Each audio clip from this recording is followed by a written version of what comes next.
இன்றைக்கி நம்ம வீடியோவில் வெறும் 10 நிமிஷத்தில் பண்ணுற மாதிரியான ஒரு பிரேக்ஃபாஸ்ட் ரெசிபி தான் வந்து பார்க்க போகிறோம். ரேஷன் பச்சரிசியில் பூ மாதிரியான இடியாப்பம் எப்படி செய்கிறதுன்னு, அந்த இடியாப்பத்தில் பண்ணக்கூடிய இனிப்பு காரம் 2 ரெசிபியுமே வந்து இந்த வீடியோவில் பார்க்கலாம். இடியாப்பம் இந்த அளவுக்கு நல்லா சாஃப்டாக இருக்கும்.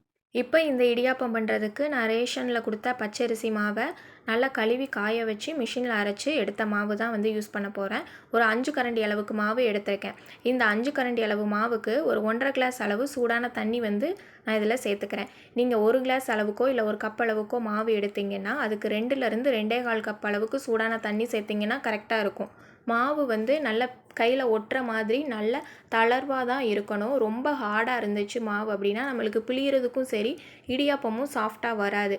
மாவு வந்து கொஞ்சம் கொஞ்சமாக தண்ணி சேர்த்துட்டு இந்த அளவுக்கு கொஞ்சம் கையில் ஒட்டுற மாதிரியும் சாஃப்டாகவும் இருக்கணும். நீங்கள் கடையில் வாங்கினா பாக்கெட் மாவில் இடியாப்பம் செஞ்சாலும் சரி, இல்லை வீட்டில் அரைச்ச பச்சரிசி மாவில் செஞ்சாலும் இந்த மாதிரி மாவை நல்லா சாஃப்டாக பிசைஞ்சு எடுத்துகிட்டு நம்ம அந்த மாதிரி உரலில் சேர்க்கணும். அப்போ தான் இடியாப்பம் புளியறதுக்கு நம்மளுக்கு ஈஸியாக இருக்கும். அதே சமயத்தில் அதை ஆறி சாப்பிட்டாலுமே ரொம்ப பூ மாதிரி சாஃப்டாக இருக்கும். இப்போது நம்மளோட மாவுக்கு ஏற்ற மாதிரி கொஞ்சம் கொஞ்சமாக இந்த மாதிரி உரலில் சேர்த்துட்டு புளிஞ்சு எடுத்துக்கலாம். நான் வந்து இதை சின்ன சின்னதாக வந்து இடியாப்பத்தை புளியலை, இந்த மாதிரி பெருசாக ரஃப்பாக தான் புளியிறேன். நான் வந்து இதில் காரமும் இனிப்பு 2மே ரெடி பண்ணுறதுனால இந்த மாதிரி பெருசாகவே புளிஞ்சுக்கிறேன். காரத்துக்கு நம்ம எப்படினாலும் உதுத்து தான் விட போகிறோம். அதனால் இந்த மாதிரி வச்சுட்டு ஒரு 5 நிமிஷம் வேக வச்சு எடுத்துக்கலாம். சூடான தண்ணி தான் நம்ம ஊற்றி இடியாப்பம் புளிஞ்சோம். அதனால் ஒரு 5 நிமிஷம் நம்ம வேக வச்சா போதும். நம்மளுக்கு ரொம்ப சாஃப்டாக நல்லா வெந்து வந்துடும். இப்போ நான் அந்த மாதிரி சின்ன சின்னதாக தனியாகவும் இடியாப்பம் வந்து ஊற்றி காமிக்கிறேன்.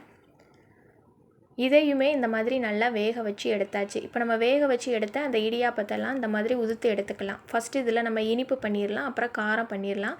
இனிப்பு பண்ணுறதுக்கு நான் இன்றைக்கி தேங்காய் பால் எடுக்கல. நீங்கள் தேங்காய் பால் எடுத்து இந்த மாதிரி இடியாப்பத்தில் ஊற்றி கூட சாப்பிட்லாம். நான் தேங்காய் துருவலும் கொஞ்சமாக சீனியும் சேர்த்து இந்த மாதிரி தான் இனிப்பு ரெடி பண்ணியிருக்கேன்.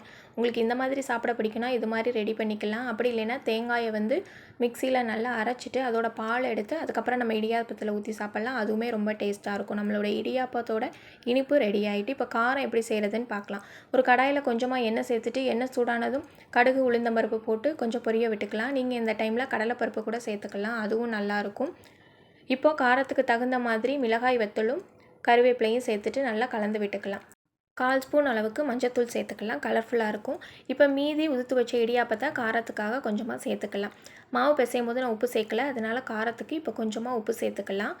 உப்பு நீங்கள் மாவு பிசையும் போதே சேர்த்தாலும் சேர்த்துக்கலாம், இல்லைன்னா இந்த மாதிரி காரத்துக்கு தனியாக செய்யும் போது கூட சேர்த்துக்கலாம். இப்போது ஒரு 1/2 லெமன் எடுத்து அதோட சாரை வந்து நல்லா இந்த மாதிரி புளிஞ்சு எடுத்துக்கலாம். கொஞ்சம் புளிப்புத்தன்மையோட இந்த கார இடியாப்பம் சாப்பிட்றப்போ ரொம்பவே டேஸ்ட்டாக இருக்கும்.